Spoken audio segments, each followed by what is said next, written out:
চলুন আজ আমরা একটা বেশ অন্যরকম বিষয় নিয়ে আলোচনা করি।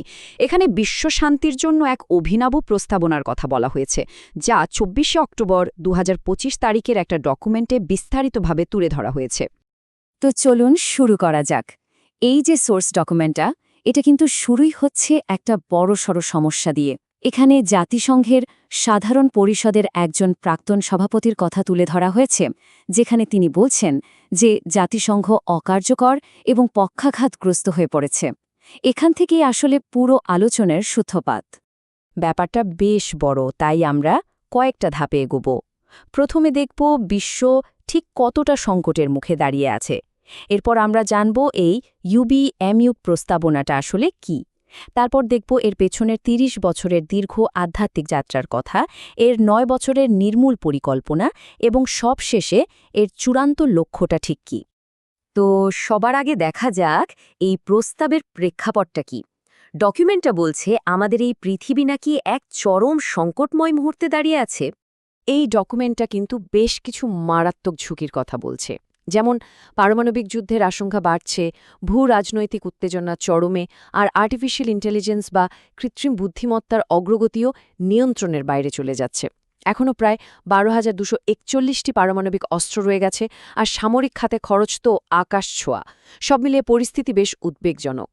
এই যে জাতিসংঘের মহাসচিবের কথাটা, এটা কিন্তু এমনি এমনি বলা হয়নি। এর মাধ্যমে বোঝানো হচ্ছে যে পারমাণবিক যুদ্ধ জেতার ধারণাটাই আসলে একটা পাগলামি। এখানে কেউ জিতবে না। এই কঠোর সতর্কবার্তাটা ব্যবহার করে ডকুমেন্টটি তার যুক্তির ভিতকে আরও মজবুত করেছে। তো এই যে এত বড় বড় সব সংকট, এর সমাধানটা কি? এই ডকুমেন্টটা কিন্তু একটা একেবারে অন্যরকম সমাধানের কথা বলছে। চলুন দেখি কিভাবে এটা একটা নতুন কাঠামোর প্রস্তাব দিচ্ছে। এখানেই কিন্তু মূল আইডিয়াটা পরিষ্কার হয়ে যায়।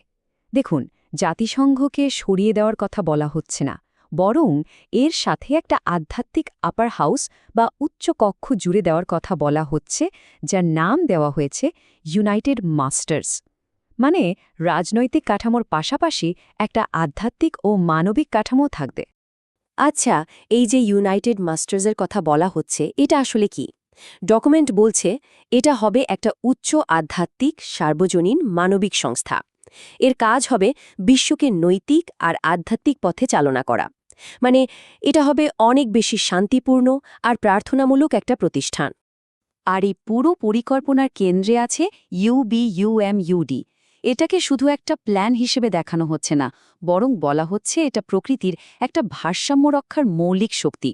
অনেকটা যেমন আমরা জিওডি বা ইলেকট্রন নিউট্রন প্রোটনের কথা বলি, এটাও তেমনই একটা সমন্বিত ধারণা। আর দেখুন, এখানে খুব গুরুত্বপূর্ণ একটা কথা বলা হয়েছে। এই যে আধ্যাত্মিক সংস্থা, অর্থাৎ ইউনাইটেড মাস্টার্স বা ইউএম, এটাকে বিশ্বজুড়ে ভারসাম্য আর নিরস্ত্রীকরণ আনার জন্য একটা অপরিহার্য শর্ত হিসেবে দেখা হচ্ছে। বলা হচ্ছে ইউএম ছাড়া বাকি দুটো অংশ, অর্থাৎ ইউবি আর ইউডি, অর্জন করা একেবারেই সম্ভব না। এই ধারণাটা কিন্তু হুট করে একদিনে চলে আসেনি। এর পেছনে আছে প্রায় ৩ দশকের একটা লম্বা জার্নি। ডকুমেন্টটা এটাকে একটা স্বাভাবিক বিকাশের গল্প হিসাবে তুলে ধরেছে। এর শুরুটা হয়েছিল সেই ১৯৯৫ সালে একটা হারমোনিয়াস ওয়ার্ল্ড বা সম্প্রীতির বিশ্বের ধারণা দিয়ে। এরপর ২০০৭ সালে ইউনাইটেড মাস্টার্সের কনসেপ্টটা ভারতের তৎকালীন রাষ্ট্রপতি ডক্টর APJ আব্দুল কালামের কাছে পেশ করা হয়। ২০১৪ সালে ইউবিইউএমইউডির পুরো বিষয়টা ভারতের রাষ্ট্রপতি, প্রধানমন্ত্রী আর প্রধান বিচারপতির কাছে জানানো হয়। এমনকি ২০২৩-এ G20 নেতাদের কাছেও এটা তুলে ধরার অনুরোধ করা হয়েছিল। আর সবশেষে ২০২৫ সালে জাতিসংঘ আর তার ১৯৩টা সদস্য রাষ্ট্রের কাছে এর স্বীকৃতির জন্য আনুষ্ঠানিক আবেদন পাঠানো হয়। তো তত্ত্ব তো অনেক হলো, এবার দেখা যাক এর বাস্তব রূপায়ণের জন্য কি পরিকল্পনা করা হয়েছে। একটা নির্দিষ্ট টাইম লাইনও কিন্তু দেওয়া আছে।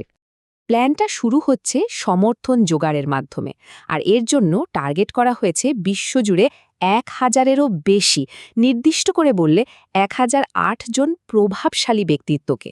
তাদের কাছে এই 3D ইউনিভার্সাল অ্যাপিলের সমর্থনের জন্য আবেদন জানানো হবে।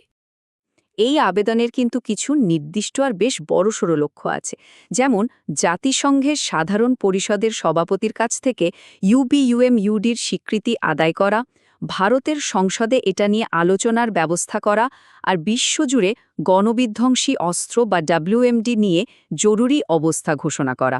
সবশেষে ২০৩৪ সালের মধ্যে সব WMD নির্মূল করার জন্য বিশ্বজুড়ে একটা ঐক্যমত তৈরি করা। এরপর আসছে একটা পরিষ্কার ৩ ধাপের ৯ বছরের পরিকল্পনা।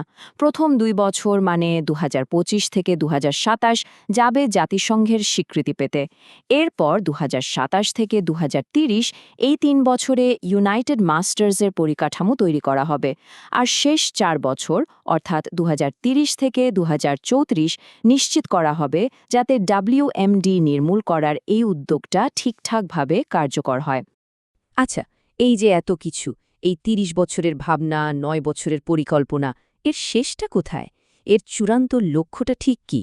ডকুমেন্টটা বলছে এর আসল উদ্দেশ্য হল পুরো মানব সভ্যতাকেই একটা অন্য স্তরে নিয়ে যাওয়া, একটা মৌলিক পরিবর্তন আনা, যাতে গোটা বিশ্ব খুব সহজেই মানবজাতির এক নতুন যুগে প্রবেশ করতে পারে।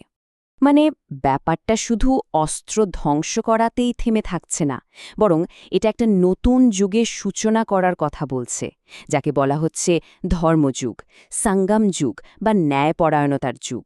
এটা শুধু একটা রাজনৈতিক পরিবর্তন নয়, একটা আধ্যাত্মিক জাগরণের কথা বলছে। আর এখানেই আমরা একটা খুব মৌলিক প্রশ্নের সামনে এসে দাঁড়াই। আধুনিক বিশ্বের রাজনীতি, যেখানে ক্ষমতার খেলা চলে, সেখানে আধ্যাত্মিকতার কি সত্যি কোনো জায়গা আছে? একটা জটিল রাজনৈতিক সমস্যার আধ্যাত্মিক সমাধান কি আদৌ সম্ভব? এই প্রশ্নটাই হয়তো এই পুরো আলোচনার সবচেয়ে বড় ভাবনার বিষয়।